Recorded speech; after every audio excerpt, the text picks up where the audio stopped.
Bear with me, everyone. I'm trying to find the tab here.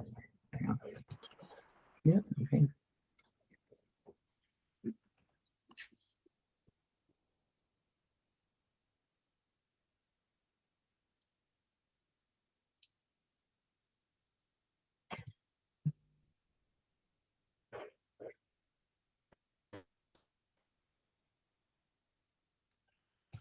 All right, good evening, everyone. Today we're going to talk about threat intelligence, just a little introduction to it.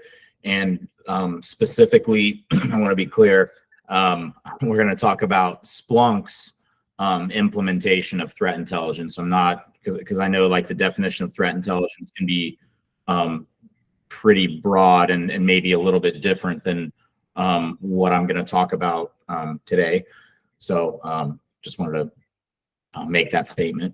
My name is Hans Maldonado. I've been with Bits.io for a few years now, and I've set up enterprise security a few times. And yeah, let's get into it. And let me just say that if anyone has any questions, I know there's like, you know, one of my slides says Q&A at the end, but I really do not mind interruptions, especially if it helps us to kind of maintain the context. So, all right. So first of all, like what is threat intelligence in terms of what Splunk thinks it is, right? So it's basically a data collection or multiple collections, which can be used to inform decisions about security threats. And so we're going to, you know, in order to do this, right, we're going to, all of this information is going to get integrated into enterprise security. So there are 9 different types of, you know, and think of it as like a file, right? Like, so you'll have a list, if you will. That's probably better, right? So you'll have a list of certificate intel, and it's X509 certificates. Email intelligence is also supported, so email addresses and subjects. And by the way, there are more fields than what I'm referencing here, by the way. See if I can pull that up. Yeah, so for example, I mean, that certificate list, right? I mean, you know, you can have certificate subject organization, certificate serial, certificate issuer unit, certificate subject unit. There's a lot, right? And this is well documented online. That's actually the one with the most, but in any case, the rest of these, like I said, so when we go to number 3 and I say file intel, names and hashes, right? I mean, there are, well, that's a bad example because there's really only those 2 for the most part that are non-default. So in any case, HTTP intel is going to be URLs, IP intel, IP addresses and domains, process intel is a list of processes, so on and so forth, right? Registry intel, service entries, and user intel. There are some default fields in each one of these lists, and these are CS, like think of these as a CSV, by the way. We'll get to formats here in a minute, but you know, think of again, like think of it as a CSV. And so the default fields that every single one of these lists has is a description and a weight, right? Description can be empty, but weight by default is set to 60. So if you don't populate weight, it's going to be set to 60. And this allows you to have multiple lists, right, where perhaps there's overlap, but you can set, you know, some of these lists to be higher than others, right? All right, so the different ways to get this data into ES, there are some included inputs where you can basically just turn it on, and Splunk will go out and grab the list. By the way, you have to have internet access, of course, to do that. So if your ES box does not, you could not turn those on. Some of these require an account because they're paid. You could also upload a CSV. And if you do that, right, it's one type of intel per file. Like you can manually put in a CSV, but it's got to be one type of intel unless you convert your file to an open IOC or STIX format, in which case you can have multiple types per file. And then you can also add these from Splunk events. So if you've got a Carbon Black feed or, whatever, right? If you've got some sort of a paid feed, you can run a search and then just do an output lookup, append equals true, and run that on a schedule, right? So there are a few more ways, right? Like that's basic, right? Like, I mean, you could add this data via the REST API technically, right? So let me just make that disclaimer. Oh, there we by the way, there we find I've little development artifact of the slide making process. So here's the more complete slide where I did include the REST API piece. Right. All right. So we call this a framework, right? Because it's right. So you have these separate lists of threat intelligence, and let's pretend like they've been populated. So what's next? Right. So there are threat intel inputs. I inputs wrapped in air quotes, right? But basically Splunk will go and check for any of these different way, right? You have all these different ways to upload a threat intel. So Splunk will periodically aggregate those lists into the respective KV store collections. From there, you have these threat generating searches, which basically run over any data that's processed by enterprise security. So basically these are these searches are going to run over data that is SIM compliant and that's been mapped into any one of the SIM data models. Then once that will generate events in a threat activity index in addition to this threat intelligence data model. So once you've got the data indexed, so to speak, right, you at this point, you've got any events which match any of those values in the lookup, right? And then Splunk indexes those events. And then it runs a correlation search called threat activity detected. And it generates notables for anything that that it finds, right? So that's the framework. Right? Okay. So I've got a little demo environment that we'll move to here. Bear with me here.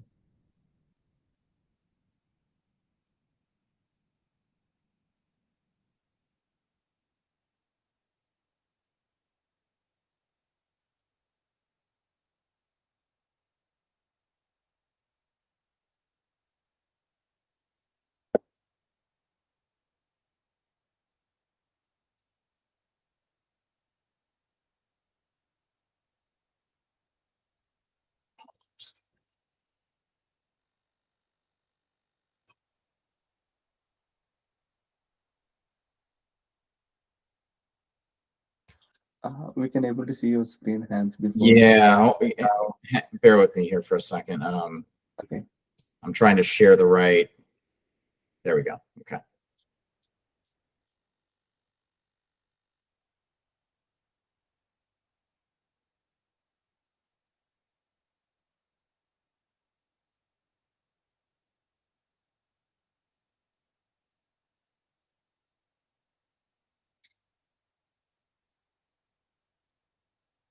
Okay, so I've got a Splunk show environment. This is a shared environment, so it's not all mine. So we talked about some of those out of the box threat intelligence feeds. So where are those and how do you turn them on? Because they are not on by default. Go over here to, oh, sorry.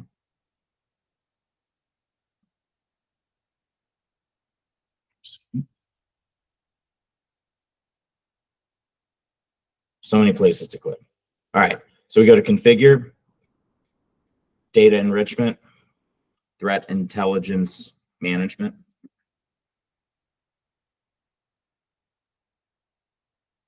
Right, and you can see most of these were already turned on. And again, it's a shared environment, so I didn't want to mess with this. But you see here the various out of the box, so to speak. And you can actually hit most of these URLs. I didn't try all of them, but I mean, you can go and you can put this into an internet browser in most cases and access the data. And if we continue to go,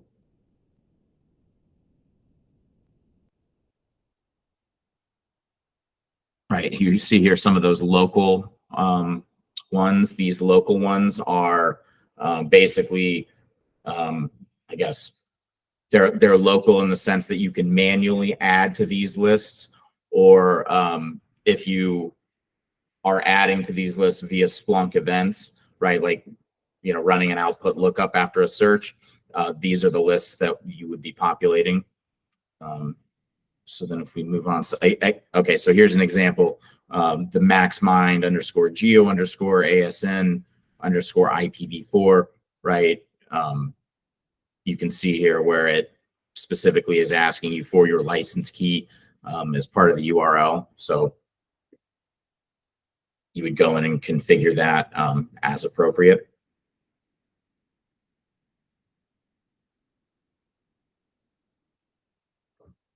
Okay, some of the other ways to get that data in, right? If you were to manually go put it in, we could come here to content, again, configure content management.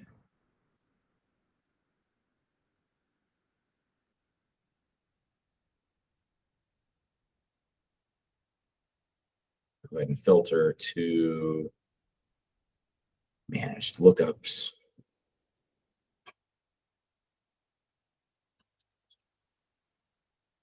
Right here are those local lookups. See here, it's in ad hoc. So in any case, right, I could go here into the local IP intel.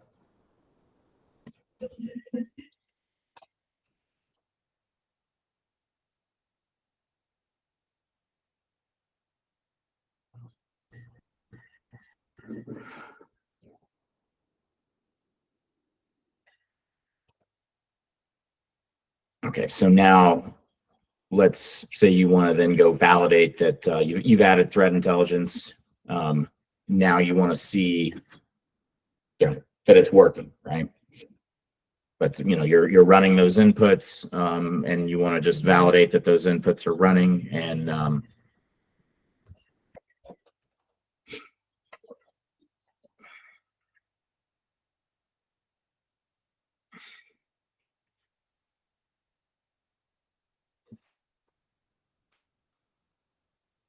so here we can see the last time the input ran, right? The exit status, you want to see a 0 there. That means it was successful.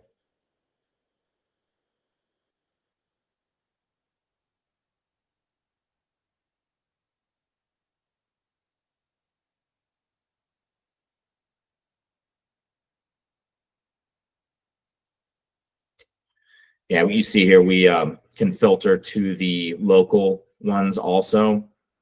And I will mention, I showed you that I added that IP address, and you can see here the last time these things ran. So again, this is a demo environment. Unfortunately, I will be unable to validate the IP address that I added because it's, yeah, anyway, I cannot show you that because I think something's up with the environment. It's not running and picking up that information as often as I would like it to. Because you see here the last time these things ran, it's been like that for a while. Again, it's a demo environment. So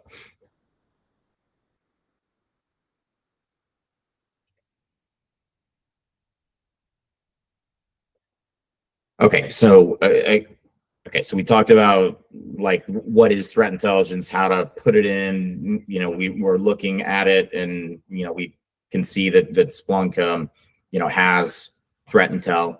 It's got various sources uploaded correctly, but now what, right? So there's a couple other places we can go look.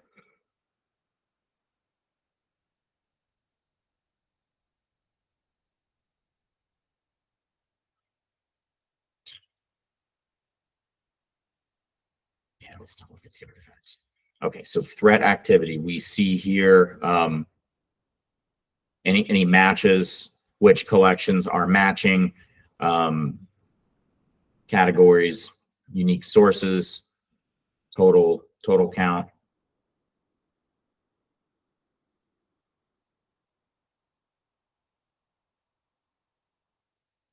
So right, we see this username, we see a couple of IP addresses.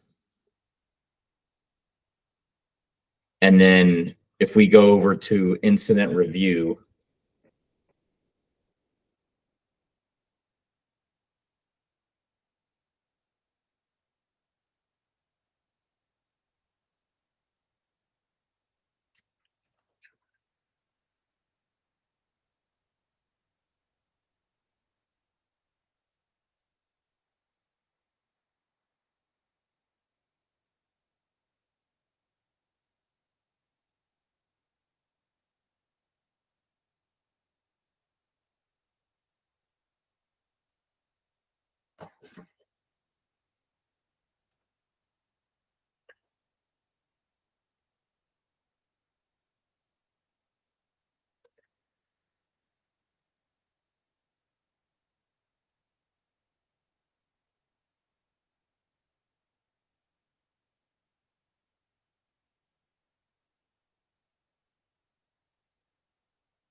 all right, so now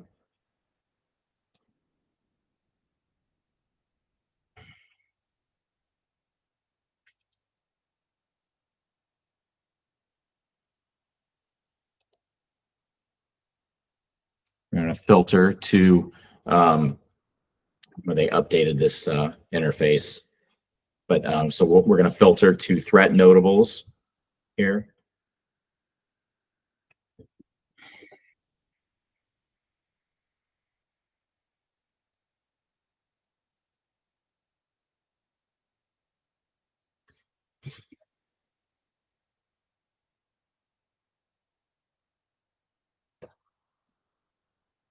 And so if we just look at one of these where, threat activity detected,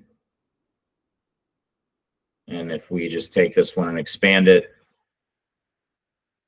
right, it says that, basically there was outgoing traffic, going to this IP address, right? And that IP address, came from IP Intel collection,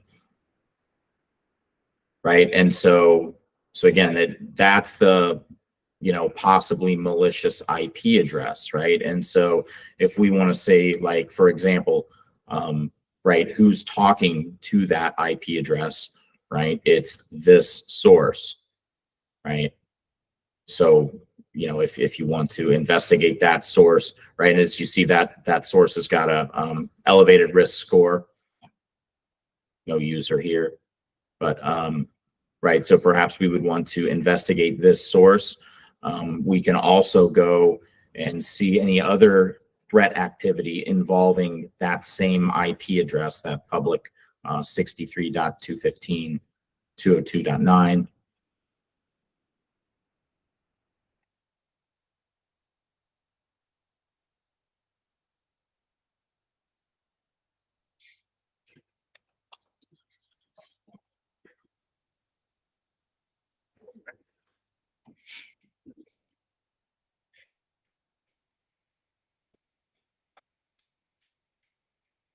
Right, so just the one,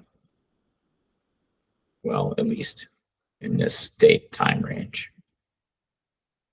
Right, so for example, I don't know what's in this. Okay, right. So if I run it back 24 hours now, I'm looking at a couple of risk of, or a couple of threat matching events.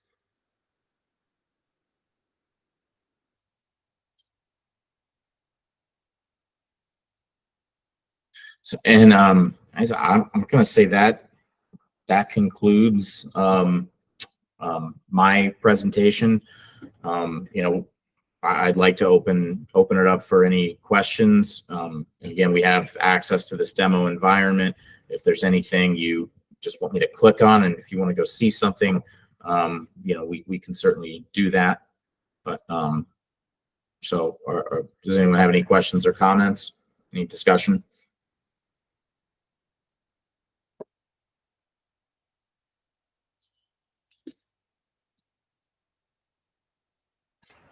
I'm good, thanks.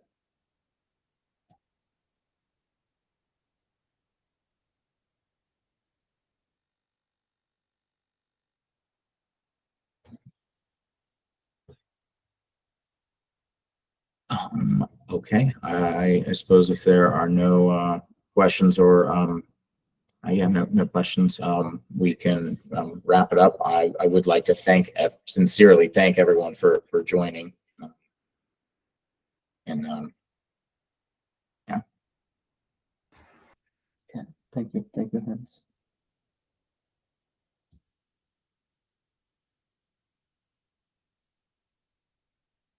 All right, everyone have a good evening.